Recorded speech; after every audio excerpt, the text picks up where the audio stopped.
Con el auge que han tenido los grandes modelos de lenguaje en los últimos años, hemos comenzado a escuchar un término que se repite varias veces cuando hablamos de aplicaciones de inteligencia artificial, que es el término base de datos vectorial. Y es que estas bases de datos vectoriales son uno de los elementos centrales en muchos sistemas de inteligencia artificial, que hacen uso de grandes modelos de lenguaje y que nos permiten, por ejemplo, consultar nuestra propia documentación, generar agrupaciones de documentos que tienen contenidos o significados similares, o incluso desarrollar sistemas de recomendación basados en el lenguaje natural. Así que en este video les voy a explicar precisamente qué es una base de datos vectorial y por qué se ha convertido en uno de los elementos centrales de muchos de estos sistemas o aplicaciones de inteligencia artificial. Pero antes de comenzar los invito a visitar codificandobits.com, en donde encontrarán la academia online con cursos, proyectos y tutoriales que les ayudarán a construir su carrera en ciencia de datos, machine learning e inteligencia artificial, y todo por una suscripción mensual de tan solo $10.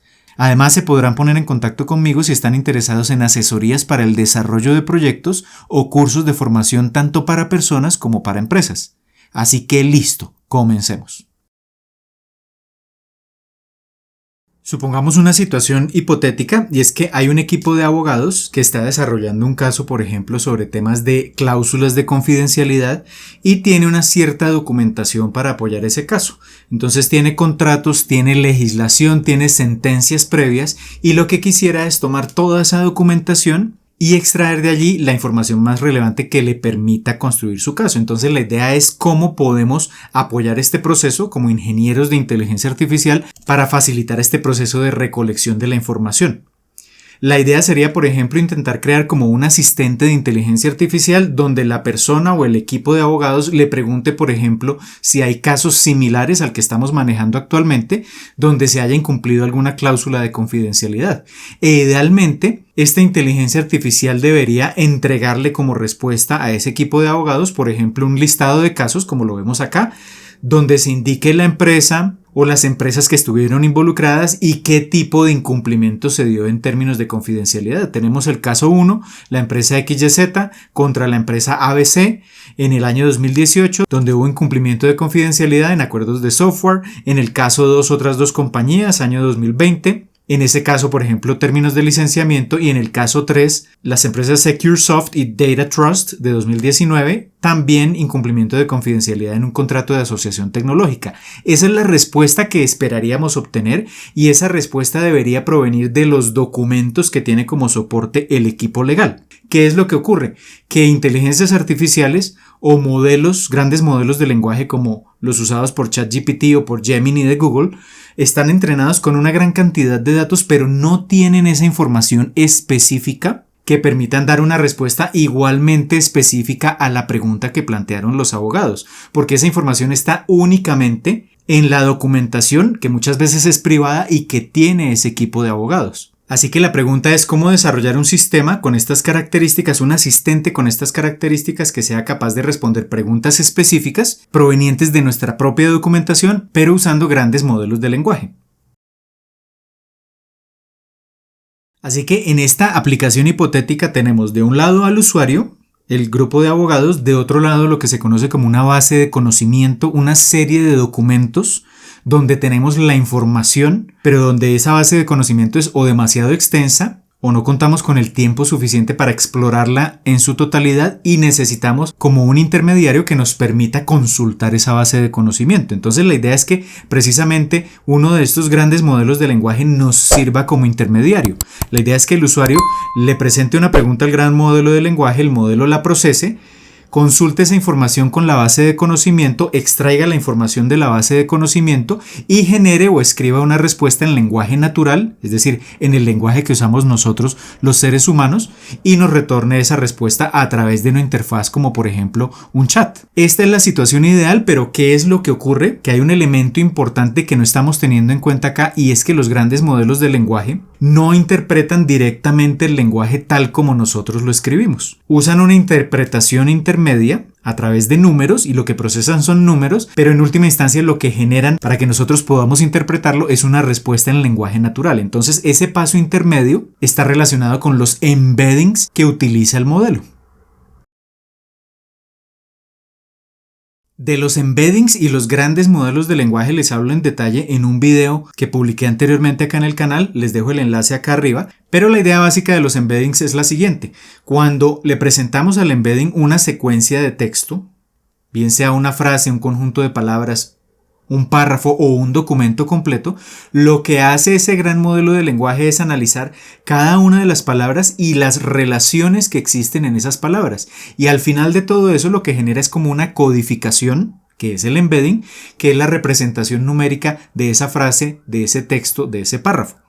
Ese embedding es básicamente un vector, es decir, es un listado de cantidades numéricas que es único para cada frase, pero que tiene una característica importante, y es que cuando las frases tienen significados similares, la codificación o el embedding que se genera es similar, y además de eso ese embedding, como va a analizar la relación entre cada palabra y todas las demás palabras del texto, pues esa codificación es capaz de capturar como el contexto o el significado de esa frase o de esa palabra dentro de ese texto. Entonces acá vemos el ejemplo de la palabra banco. En la primera frase la palabra banco hace referencia a la entidad bancaria donde tenemos guardado nuestro dinero. Y como ese banco tiene ese significado, pues el embedding tiene una representación numérica que es diferente a la de la segunda frase donde estamos diciendo estoy sentado en el banco, donde el embedding será diferente porque la palabra banco le da un sentido totalmente diferente a la frase. Entonces esta es la idea básica de los embeddings y este es el lenguaje que internamente usan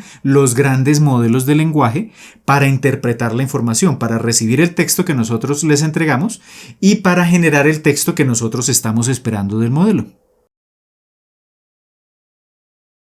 Muy bien, habiendo repasado el concepto de embeddings, ya resulta muy sencillo entender qué es una base de datos vectorial. Si volvemos al caso del agente de inteligencia artificial que está apoyando a un equipo de abogados para construir un caso, la idea es que, por ejemplo, la consulta que haga el abogado se tiene que representar como un embedding y la base de datos de conocimiento se tiene también que representar de manera vectorial a través de embeddings. Así que si volvemos a la base de conocimiento que tiene el equipo de abogados, donde esa base de conocimiento está conformada por una gran cantidad de documentos con sentencias, con artículos, con contratos relacionados con el caso que están manejando, pues nosotros como seres humanos vemos esos documentos, esa gran cantidad de texto como diferentes documentos, pero realmente la base de conocimiento se le tiene que presentar al gran modelo de lenguaje para que el modelo pueda extraer información de esa base de conocimiento de manera vectorial, usando embeddings. Entonces la idea es que se van a tomar todos estos documentos, en ocasiones podremos codificar todo un documento en un embedding, pero en ocasiones cuando los documentos son excesivamente grandes tendremos que partirlos en pequeños trozos y cada trozo se codifica numéricamente como un embedding y el conjunto de esos embeddings, de esos vectores que son representaciones numéricas del texto y que cada uno tiene una representación particular que guarda relación con el sentido que tiene ese texto en el lenguaje humano, pues esa base de conocimiento almacenada como un conjunto de vectores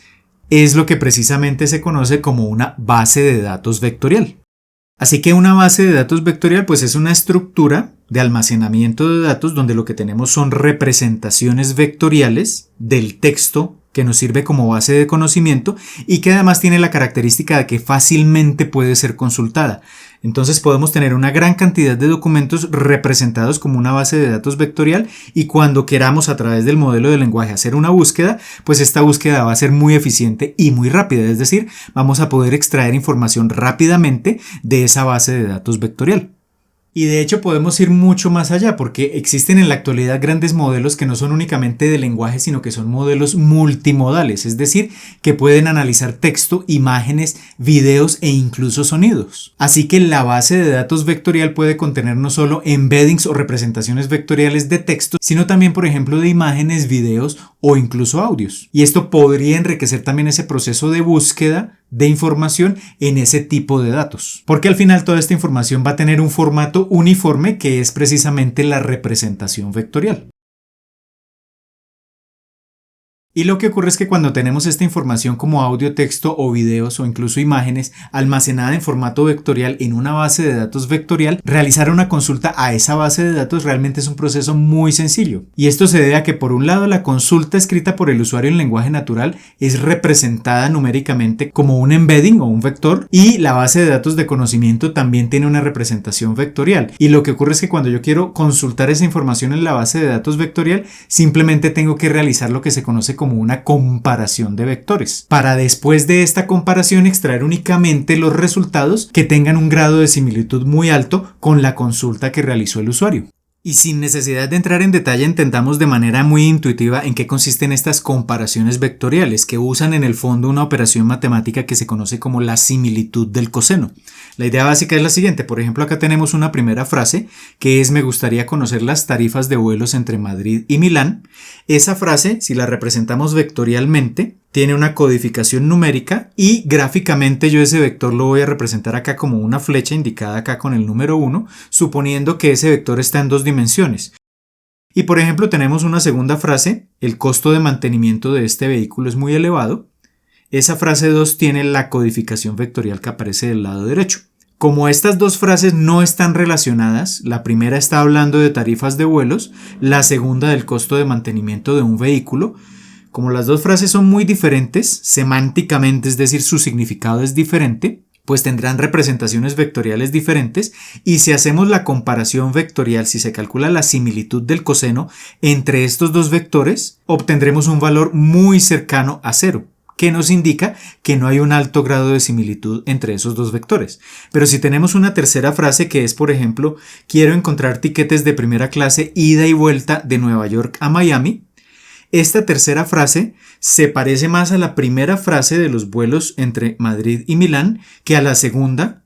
donde se hablaba del costo de mantenimiento del vehículo, y por tanto esa tercera frase, en azul, representada vectorialmente, ese vector va a estar muy cerca del vector 1, y por tanto al comparar el vector 1 con el vector 3 a través de la similitud del coseno, vamos a obtener valores cercanos a 1, opuesto a lo que ocurriría si comparo el vector 1 con el vector 2 o el vector 3 con el vector 2. Esa es la idea básica de las comparaciones vectoriales. Y esas son precisamente las comparaciones vectoriales que podemos hacer al momento de usar bases de datos vectoriales. Entonces, cuando el usuario, una vez desarrollado el sistema de inteligencia artificial, le hace una consulta al gran modelo de lenguaje, el modelo de lenguaje toma esta consulta, ese texto que escribió el usuario, lo representa como un embedding y luego compara ese texto con la base de datos vectorial para encontrar posibles coincidencias y de esa manera extraer la información que esté relacionada con la pregunta que estaba planteando el usuario. Y de ahí la gran ventaja que representa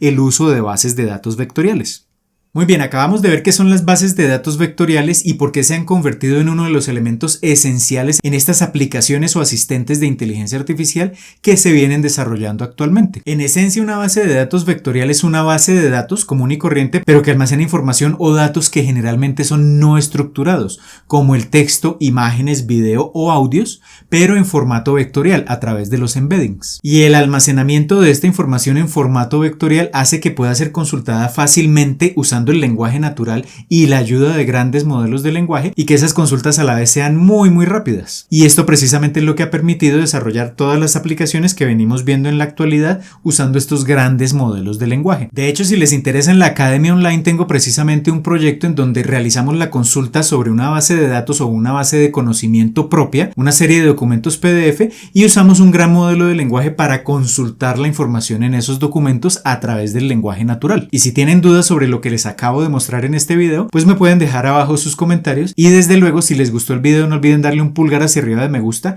y compartirlo con todos sus amigos y conocidos, pues esto me va a ayudar un montón a seguir llevando este contenido cada vez a más y más personas. Y si aún no lo han hecho, los invito a suscribirse al canal y a activar la campanita para que YouTube les notifique cada vez que publique un nuevo video. Por ahora esto es todo, les envío un saludo y nos vemos en el próximo video.